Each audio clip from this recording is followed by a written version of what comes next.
sebuah kota kecil yang tenang, terdapat sebuah rumah tua yang telah lama ditinggalkan.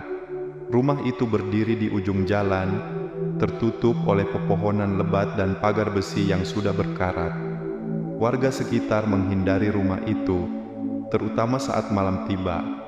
Konon, sering terdengar suara tangisan lirih dari dalamnya. Banyak yang percaya bahwa rumah itu dihantui oleh arwah penasaran. Seorang pria tua bernama Pak Wardi, yang sudah tinggal di lingkungan ini sejak kecil, sering bercerita kepada anak-anak bahwa dahulu rumah itu dihuni oleh keluarga yang bahagia. Namun, suatu malam, semua penghuni rumah itu menghilang tanpa jejak. Tak ada yang tahu apa yang terjadi, tetapi sejak saat itu, rumah itu menjadi kosong dan menyeramkan. Dita, seorang mahasiswa jurnalistik yang menyukai kisah misteri, tertarik dengan cerita rumah kosong tersebut. Ia merasa bahwa ada sesuatu yang belum terungkap dan ingin menyelidikinya.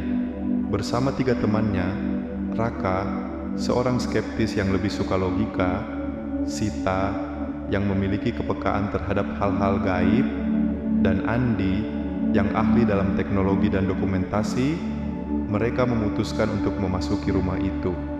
Setelah melakukan riset, mereka menemukan bahwa rumah itu terakhir dihuni oleh seorang gadis bernama Melati. Tidak ada catatan tentang kematiannya, tetapi banyak orang yang mengaku mendengar tangisannya di malam hari. Hal ini membuat Dita semakin penasaran.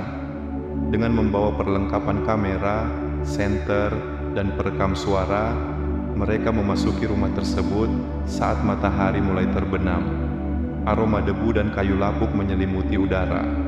Langkah kaki mereka menggema di dalam rumah yang kosong.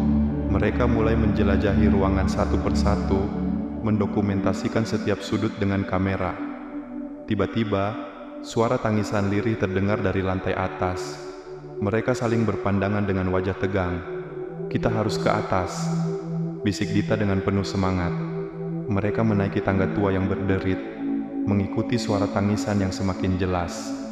Di salah satu kamar yang terkunci, Andi menemukan sebuah buku harian yang lusuh di dalam laci meja. Saat membacanya, mereka menemukan catatan Melati yang tampaknya ditulis sebelum ia menghilang. Tulisannya mengungkapkan bahwa ia merasa ketakutan terhadap seseorang, tetapi tidak menyebutkan siapa. Sementara mereka membaca, Raka melihat bayangan hitam melintas di depan pintu kamar.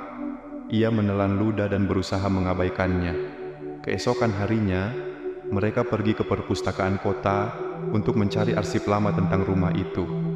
Dita menemukan sebuah artikel kuno tentang keluarga Melati. Tertulis bahwa ayah Melati dituduh membunuhnya, tetapi karena tidak ada jasad yang ditemukan, kasus itu tetap menjadi misteri. Sita, yang penasaran, kembali ke rumah itu sendiri pada malam harinya. Ia mencoba berkomunikasi dengan arwah Melati. Saat ia menutup matanya dan fokus, udara di sekitarnya menjadi dingin. "Tolong, bantu aku," bisikan lemah terdengar di telinganya. Ketakutan namun tetap penasaran, Sita terus berusaha berkomunikasi. Keesokan harinya, Sita menceritakan pengalaman mistisnya kepada yang lain. Mereka memutuskan untuk menemui seorang pria tua yang dulunya bekerja sebagai tukang kebun di rumah itu.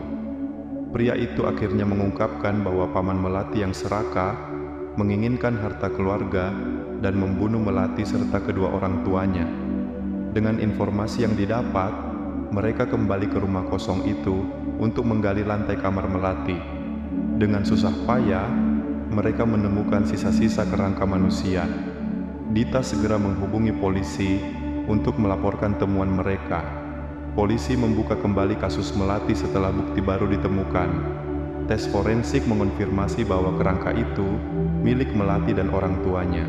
Paman Melati yang masih hidup akhirnya ditangkap atas kejahatannya. Saat malam terakhir di rumah itu, mereka merasakan aura yang lebih ringan.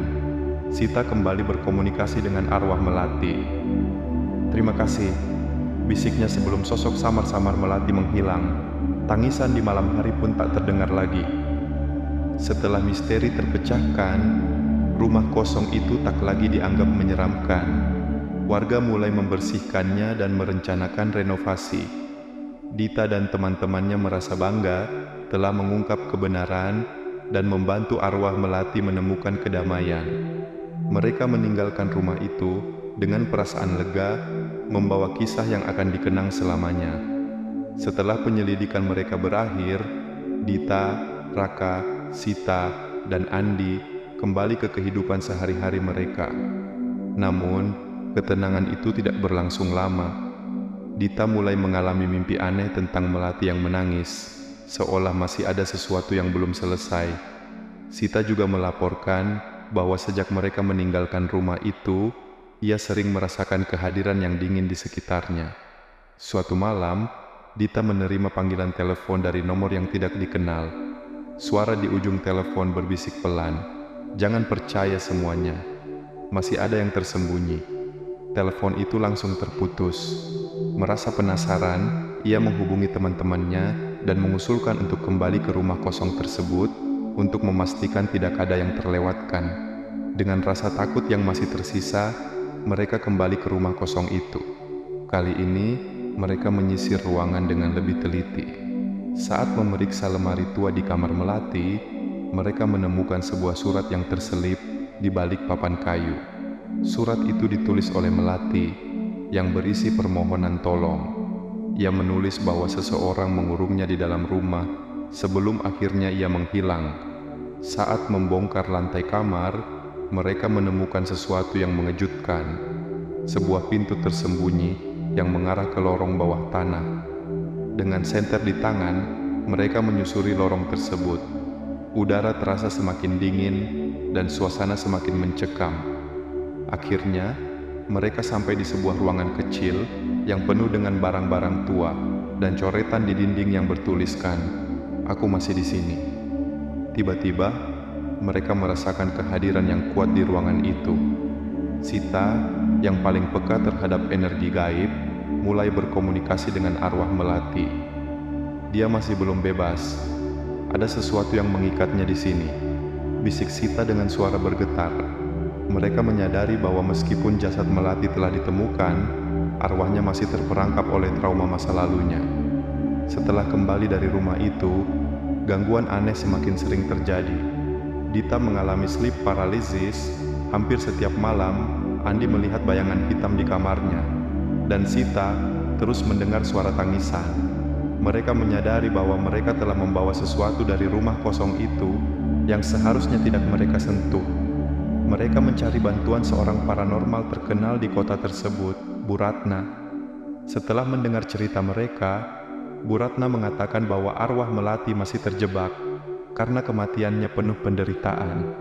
Satu-satunya cara untuk membebaskannya adalah dengan menemukan benda terakhir yang mengikatnya ke dunia ini, sesuatu yang mungkin masih tertinggal di rumah kosong itu. Kembali ke rumah kosong untuk ketiga kalinya, mereka melakukan ritual pemanggilan arwah Melati dengan bantuan Bu Ratna. Setelah beberapa saat, suara tangisan kembali terdengar. Kali ini lebih jelas dan menyayat hati. Bayangan samar Melati muncul di tengah ruangan. Wajahnya penuh kesedihan. Ia menunjuk ke arah salah satu sudut ruangan. Mereka menggali tanah di sana dan menemukan sebuah boneka tua yang sudah usang, benda terakhir yang mengikatnya di dunia ini. Dengan hati-hati, mereka membawa boneka itu keluar rumah dan membakarnya sesuai dengan petunjuk Bu Ratna. Saat api mulai melalap boneka itu, terdengar suara isak tangis yang semakin lama semakin pelan, hingga akhirnya menghilang. Udara di sekitar mereka terasa lebih ringan, dan untuk pertama kalinya, dalam waktu yang lama, mereka tidak merasakan aura mencekam dari rumah itu. Setelah kejadian itu, rumah kosong tidak lagi terdengar suara tangisan di tengah malam. Warga sekitar mulai merasa lebih nyaman, dan beberapa di antaranya bahkan berani mendekat ke rumah tersebut. Dita dan teman-temannya menyadari bahwa mereka telah melakukan sesuatu yang lebih besar dari sekadar memecahkan misteri. Mereka telah membantu jiwa yang tersesat menemukan ketenangan. Meski kejadian itu akan selalu menjadi kenangan yang membekas di hati mereka, mereka tahu bahwa ini adalah petualangan yang mengubah hidup mereka selamanya. Kini, rumah kosong itu tak lagi menyeramkan, melainkan menjadi simbol bahwa setiap kebenaran, sekelam apapun, pasti akan terungkap pada waktunya. Beberapa minggu setelah kejadian itu, Dita dan teman-temannya mulai menjalani kehidupan normal kembali. Namun, di lubuk hati mereka, masih ada rasa penasaran. Apakah benar arwah Melati telah bebas? Ataukah masih ada sesuatu yang belum mereka ketahui? Dita mulai mengalami mimpi buruk lagi. Dalam tidurnya, ia melihat Melati berdiri di depan rumah kosong dengan wajah ketakutan. "Tolong, mereka masih ada di sini," bisik Melati sebelum menghilang. Dita terbangun dengan napas tersengal dan keringat dingin membasahi tubuhnya.